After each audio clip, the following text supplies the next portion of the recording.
Akkam jirtu hordoftoota fi kabajamtoota Caalee miidiyaa nagaa jirtanii fayyaa keessaniin isiniin jedhaa. Caaleen har'eechi deemuuf kaatee jechuun keechaniin oolu bakka deemuu heduu haga dhumaatitti ilaalaa isiniin jedhaa hordoftoota koo. Amma gibbii keenya keessa ba'aa jirra jechuudha. Gibbii keenya keessa inni kuni kanaaf ba'aa jirra balbala irra geenye isiniin jedhaa. Deemuudhaaf qophii xumurreerra. Akka Itoophiyaa galuudhaaf ka'eessiniin jedha galuufani Oromiyaati.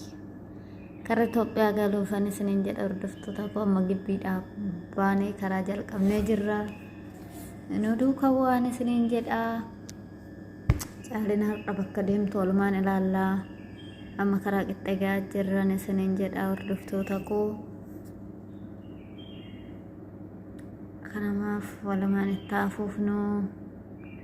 Duuka bu'aadhaan isiniin jedhaa deemsi keenya itti fufee jira isiniin jedhaa. Gadhumaatitti daawwadha. Na duuka bu'aa gadhumaatitti na biraan hafinaan isiniin jedha. Like, share, subscribe gochuun dagatinaa YouTube channel kiyyaa isiniin jedha hordoftoota koo.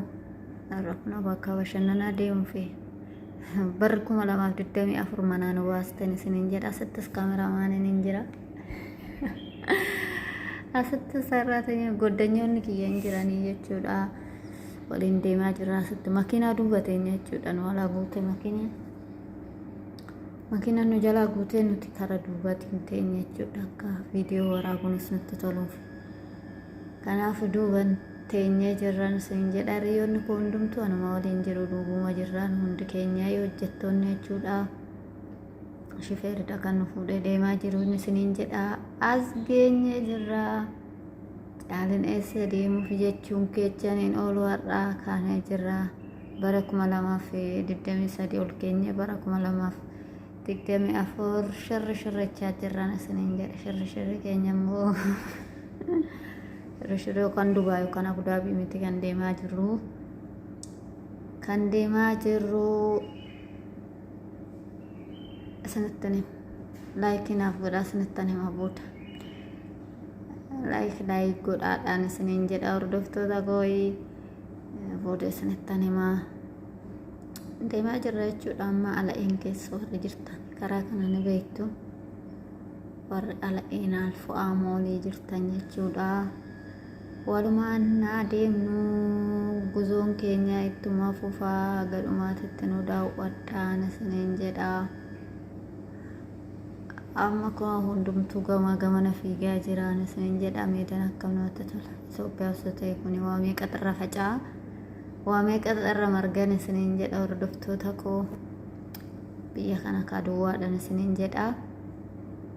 Deemsi koo ittuma fufee jira. Eessa deemna seetanii izbaa deemaa jirra jechuudha. Ayyaana bara 2024 achitti akabbarra.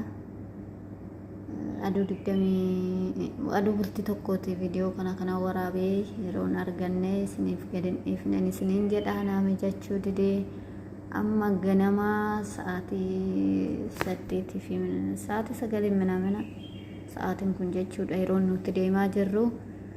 Kunoo as akkuma argitan ra'oonni hin jirti, booshin hin jira, gaallee jechuudha, hoolonni hin jirti. Tiraabbiin kunoo kana fakkaata. Warri Itoophiyaa birrii kafalanii dhufanii ilaalaniiti. Nuti kunoo bilaasha irratti bashannanaan isiniin jedha hordoftoota koo. Amma karaa qixxee geenye jirra isiniin jedha. Deemaa jirra. Warri keenya achi bulan jechuudha. Deemaniitu muluun nuyi sarraatanyoota jechaadha warri mana bule. Waaqayyo isaaniif haa tolu qorra keessa nuun bulchine ofii isaaniitiif deemanii bulan jechuudha. Nuti immoo iyyutii ganama qursii hojjennee misaa hojjechuudhaaf jechuudha kan deemaa jirru. Amma misaa achitti hojjennaa ayyaana achitti dabarsina jechuudha. Nuti achitti qabanya. Kanaaf no itti fufnee jirran isiniin jedha. Kana fakkaataa laalaa daawwadhaa. Ala'een akkana bareeddin isiniin jedha.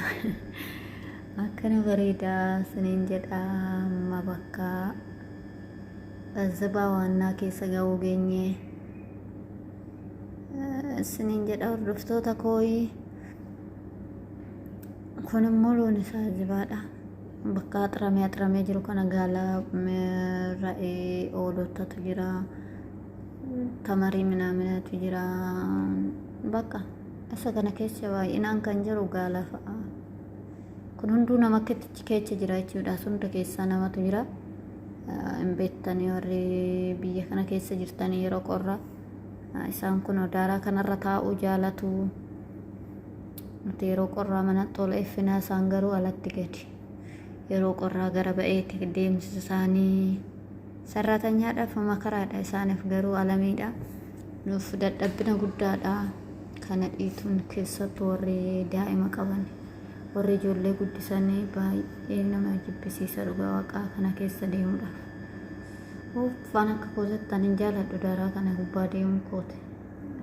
Na jibbisiisa garuu das namadhaa deemte irratti bashannanuudhaaf waan tokko ijoollee wajjin goddanyoota ta'e waliin dabarsuudhaaf jechuudha.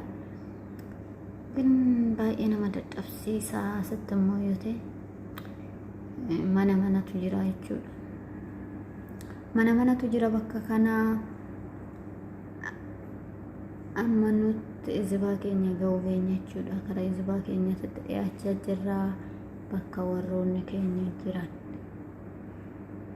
Bakka jarri keenya jiran ga'uu keenya isiniin jedha hordoftoota kooyi. Nu biratti homtuu hin jiru. Magariisni minaamin oomuun jiru isaan bira bakka warri keenya jiran jechuudha. Sitta taraaraan gubbaa sila guddaa ta'eef jala. Gaalli kunuutu azira. Azira isiniin jedha gaalli makiinaan waan nu urgufuuf duuba teenya waan ta'eef kaameraan kiyyeen urgufama. Krokochiidhaas bakkeen kun waan ta'eef makiinaan na urgufama duuban waan ta'eef yeroo deemu isiniin jedha hordoftoota koo gaala bira hongeessa. Yeroon argadhe isiniif waraaba jechuudha. Gaala kan warra keenya kan karaarraa osoo hin ta'in kan warra keenya asitti baay'ee makiinaan urgufaara. Kaameraan urgufamaa jira jechuudha. Kanaaf kana fakkaatan isiniin jedha.